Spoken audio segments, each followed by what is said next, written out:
प्रिय दर्शकों, नमस्कार।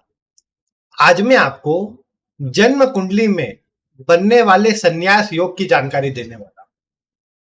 जन्म कुंडली में किस तरह की ग्रह अवस्था जातक को ऐसा प्रभाव देती है कि जातक घर परिवार को छोड़कर पूर्ण रूप से संन्यास ग्रहण कर लेता है और केवल अन्य लोगों की सहायता और ईश्वर के भजन पूजन में ही ध्यान लगाता है। ऐसे कुछ योग जन्म कुंडली में बने होते हैं जिसके चलते जातक अच्छी सुख सुविधा में रहने के बाद भी सब कुछ छोड़ देता है। ऐसे कौन से योग होते हैं, आज इसकी जानकारी मैं आपको देने वाला हूं। आपको मैंने अभी पूर्व की कुछ वीडियो में जानकारी दी थी कि आप कहां से आए हैं, आपकी आत्मा कहां से आई है, आप अगले जन्म में क्या भोगेंगे, इससे जुड़ी मैंने कुछ जानकारी दी।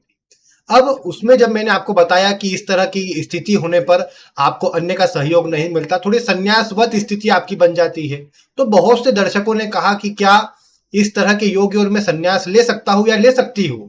क्योंकि जब कुंडली में कुछ ऐसी ग्रह अवस्था होती है जो जातक को अन्य लोगों से सहयोग नहीं दिलाती, व्यक्ति अकेला जीवन जीने को विवश हो जाता है, तब उसके मन में केवल एक ही विचार आता है कि उसे किसी प्रकार से सब कुछ त्याग कर ईश्वर के केवल ध्यान पूजन आदि में ही लग जाना चाहिए, क्योंकि उसे वो सबसे आसान लगता है।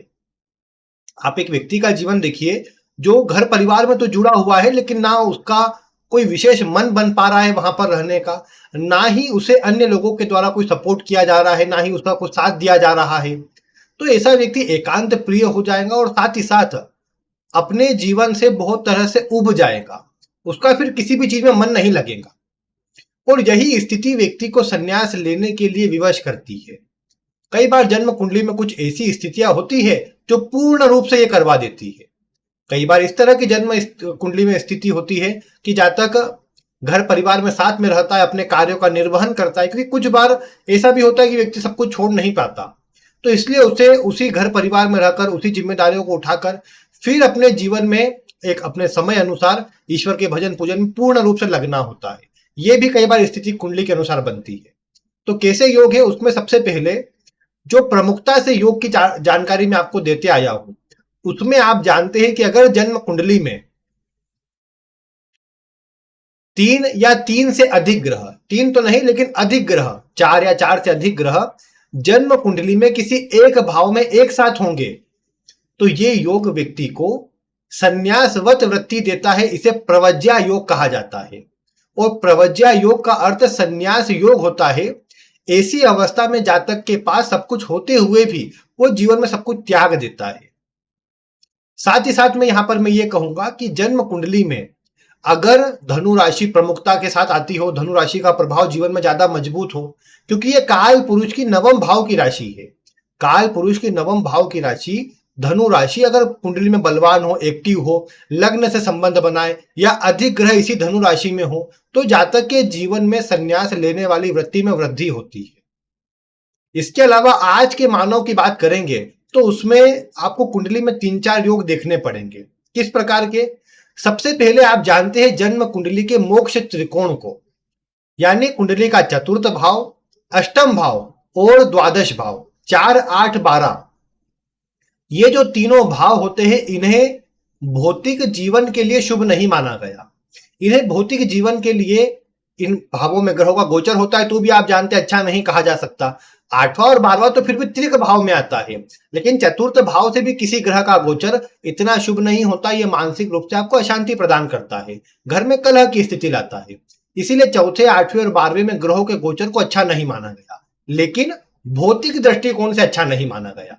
आध्यात्मिक दृष्टिकोण से देखेंगे तो 4, 8, 12 भाव का एक्टिव होना व्यक्ति को पूर्ण रूप से आध्यात्मिक बनाता है, धार्मिक क्षेत्र से जोड़ता है।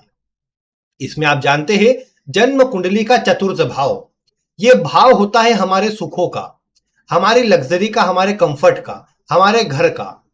अब आपने देखा कि किसी का चतुर्थ भाव पीड़ित है तो क्या होगा? सुख सुविधा तो होंगी, लेकिन उसका वहां पर रहने का, उसमें भोग करने का कोई विशेष मन नहीं रहेगा। चतुर्थ भाव अगर ज्यादा एक्टिवेशन में हुआ तो घर होता है, घर के लोगों से ही कोई सपोर्ट नहीं मिलेगा। इसीलिए कई बार मैं आपको बोलता हूं कि चतुर्थ से शनि का संबंध हो तो व्यक्ति को घर से ज्यादा बाहर रहना अच्छा लगता है, क्योंकि व्यक्ति का जीवन एक उदासीनता भरा जीवन हो जाता है। वो चतुर्थ भाव में शनि का प्रभाव व्यक्ति को ये देखने को मिलता है कि कहीं ना कहीं सुख सुविधा में इतना अधिक आनंद नहीं आने देता। व्यक्ति को ज्यादा मन तो आध्यात्म की ओर, दूसरों की सहायता करने की ओर या कहीं बाहर रहने की ओर ज्यादा रहता है। विशेषकर ऐसी अवस्था में अगर चतुर्थ भाव में शनि है, उसका संबंध लग्न से भी बन रहा हो, या फिर शनि सप्तम भाव में है, उसका संबंध लग्न से बन जाता है। शनि कुंडली के दशम भाव में है तो वो केंद्र का प्रभाव होने के चलते अपने कुंडली के लग्न को प्रभावित करता है और चतुर्थ भाव को देखता भी है।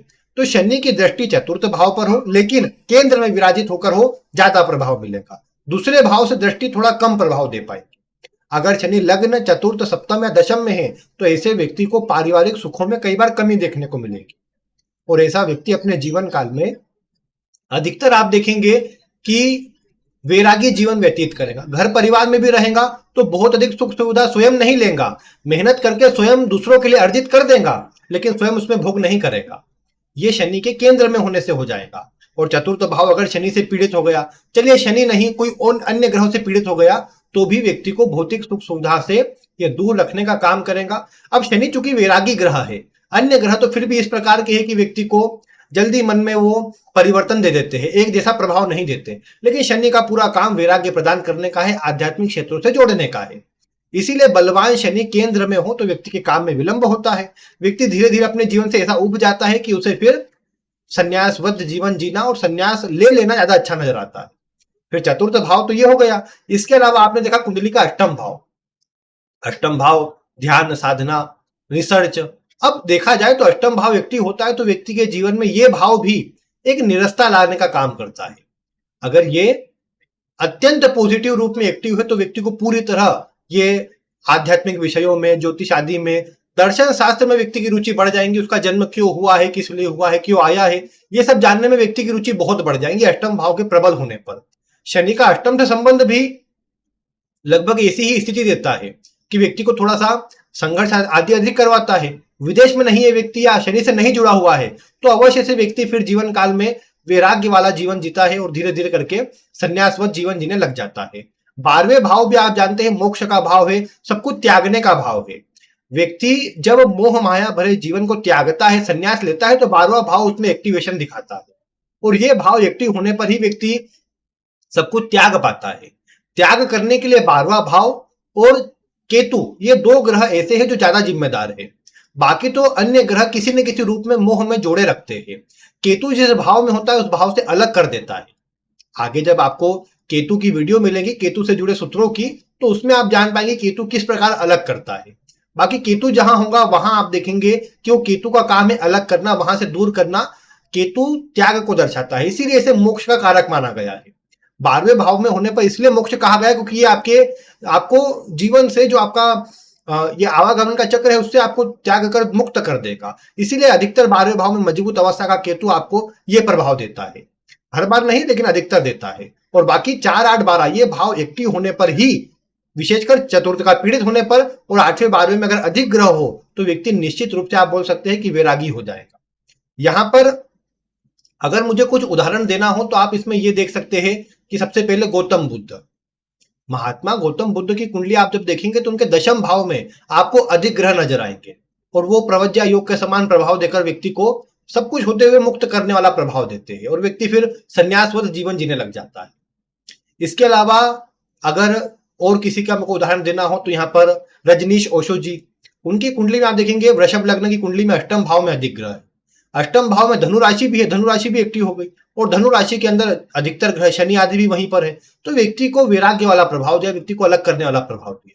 ठीक है, वहां अन्य ग्रह लग्न आदि भी थे तो उन्होंने लोगों को अच्छा मतलब ज्ञान दिया, दर्शन शास्त्र में अच्छा उन्होंने लोगों के बारे में मतलब उन्होंने अच्छी किताबें भी लिखी, अच्छा उन्होंने ज्ञान भी दिया, तो वो वाला प्रभाव भी उनके जीवन में आया। लेकिन फिर भी उन्होंने पूरी तरह संन्यासवत जीवन जीना चाहा और जिए भी वो। इसके अलावा आप देखेंगे स्वामी विवेकानंद, उनकी कुंडली में आप देखते हैं तो वहां पर जो लग्न है धनु लग्न है, धनु का प्रभाव आ गया। राशि या लग्न से धनु का प्रभाव या अधिक ग्रह धनु में हो तो यह प्रभाव आता है।